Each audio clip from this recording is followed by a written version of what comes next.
Hello friends, night டின்னருக்கு என்னன்னு பார்த்தீங்கன்னா, நல்லா சுட சுட ரொம்பவே சாஃப்டாக, நீங்கள் பாருங்களேன் எவ்வளோ சாஃப்டாக இருக்குதுன்னு இட்லி.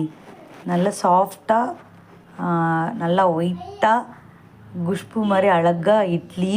அதுக்கப்புறம் வெஜ் குருமா தான் வச்சேன் இன்றைக்கி நைட்டுக்கு. இட்லின்னொடனே குருமா வச்சு சாப்பிடணுன்னு ஆசை வந்துருச்சு. சரின்னு சொல்லிட்டு நேற்று தான் மாவெல்லாம் அரைச்சி வச்சேன். அதனால் இன்றைக்கி இட்லி ஊற்றிட்டு குருமா தான் வச்சுருக்கேன், வெஜ் குருமா. ரொம்பவே டேஸ்ட்டாக இருக்கும் குருமா. இட்லியோடு தொட்டு சாப்பிடும்போது நீங்களும் ஒரு தடவை இட்லிக்கு கண்டிப்பாக வெஜ் குருமா வச்சு சாப்பிட்டு பாருங்கள். டேஸ்ட் உங்களுக்கு கண்டிப்பாக பிடிக்கும். நெக்ஸ்ட் வீடியோவில் உங்களை மீட் பண்ணுறேன்.